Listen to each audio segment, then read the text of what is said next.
আসসালামু আলাইকুম, কেমন আছেন আপনারা সবাই? আশা করি যে যেখানে আছেন ভালো আছেন। আলহামদুলিল্লাহ আমরাও ভালো আছি। চলে আসলাম নতুন একটি ভিডিও নিয়ে। তো ভিডিওটি শুরু করছি সকাল থেকে।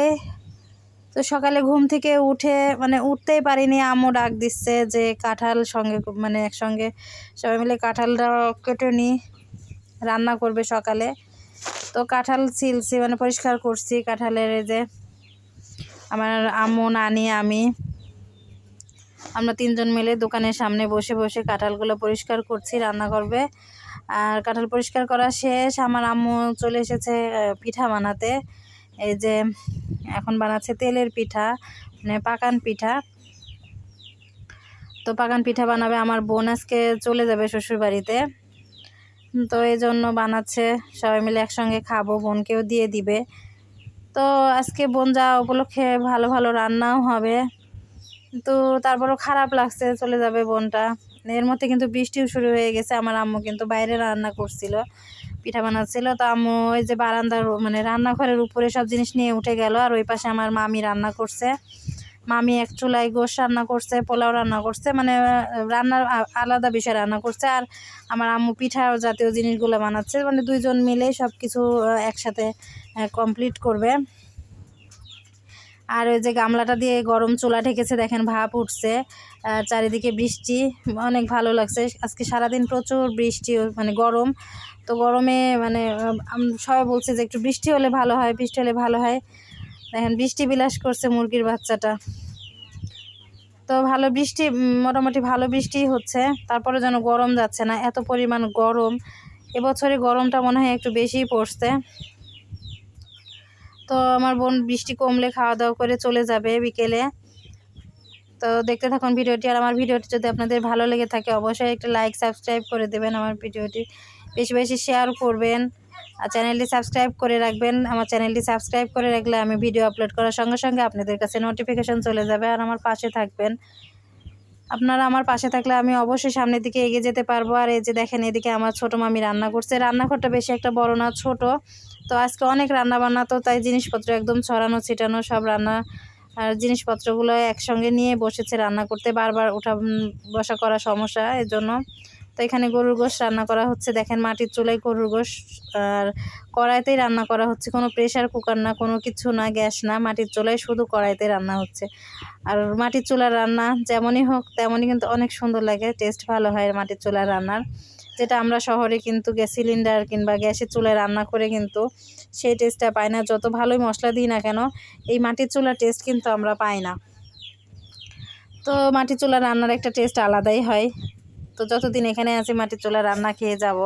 বাড়িতে গেলে তো বাসায় গেলে তো আবার সে আমাদের গ্যাসে রান্না করে খেতে হবে। তো আমার আম্মুকে এবার নিয়ে যাব ঢাকাতে।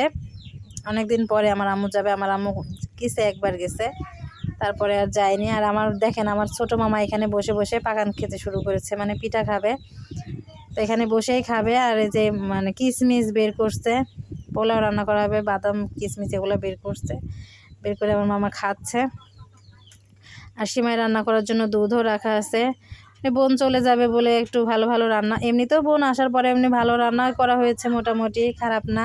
তারপর চলে যাওয়া উপলক্ষে একটু রান্না করা হচ্ছে আর কি।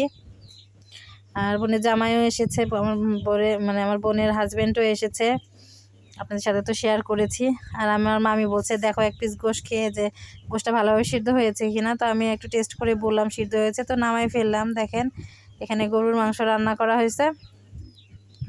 তো আমার মামি এবার পোলাওটা রান্না করবে। আমি কিন্তু বাড়িতে এসে কোনো কিছু করি না, রান্না বান্না কোনো কিছুই করা হয় না।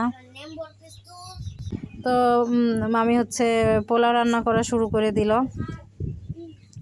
তো পোলাও রান্না করা হচ্ছে। পোলাও রান্না করা হলে সিমাই রান্না করলে রান্না শেষ।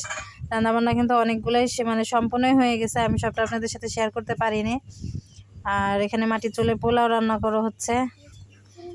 আজকে রান্না হয়েছে মুরগির মাংস, গরুর মাংস, পোলাও, আর ডাউল ভোনা, আর কি যেন, আর পাকান তেল পিঠা, পাকান পিঠা, আর আর রান্না হয়েছে সিমাই। তো এগুলোই রান্না করা হয়েছে। একসঙ্গে দুই বোন এসেছিলাম, বোন আগেই যাচ্ছে, বোন আবার আসবে। আমার সাথে দেখা করতে। আমি যেদিন যাব তার একদিন আগে আসবে। তো ওই যে ওরা খাওয়া দাওয়া করছে, চলে যাবে খাওয়া দাওয়া শেষ করে। এটা আমার বোনের হাজব্যান্ড, দেখেন খাচ্ছে।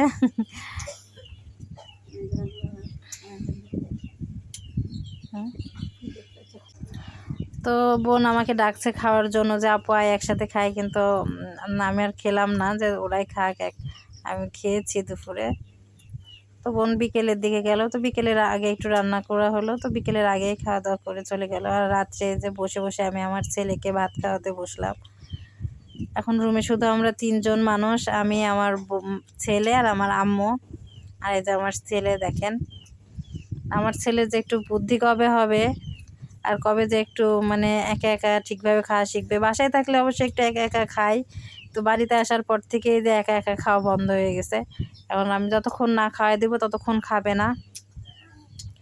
রুমটা আজকে ফাঁকা ফাঁকা লাগছে, কেমন জানি একটা। ছেলেকে নিয়ে আমি একা একাই বসে আছি, বসে খাওয়াচ্ছি। রুমে আমরা 4 জন মানুষ, আমি, আমার বোন, আমার ছেলে আর আমার আম্মু। তো এখন আমার বোন চলে গেছে, তো আমরা 3 জন মানুষ। মিস করছি আমার বোনকে। ঢাকাতে থাকলে মিস করি, কিন্তু খারাপ লাগে না, কারণ বাড়িতে তো না, ঢাকাতে যে যার মতো তো থাকাই লাগে। তো বাড়িতে এসে এবার বোন চলে গেল আগে, এবার একা একা। আর আমার ছেলে দেখেন পাগলামি করছে, স্টিকারগুলো ছিঁড়ে গায়ে লাগাচ্ছে, হাতে লাগাচ্ছে, পায়ে লাগাচ্ছে। একটুও বুদ্ধি নাই, কবে যে বুদ্ধি হবে। আর বৃষ্টি কিন্তু এখন হচ্ছে না, বৃষ্টি কমে গেছে। এত পরিমাণ গরম তা বলার মতো না। আর আমার ছেলেকে ভাত খাওয়াতে বসেছি মানে তো 1 ঘন্টা 1.5 ঘন্টা লাগবে, খাওয়া শেষ হবে না। কোনো কিছুই খেতে চায় না ও, এত খাবার মানে, আর বিশেষ করে খাবার অনেক বাছে, আর খাবার নিয়ে তার অনেক ঝামেলা।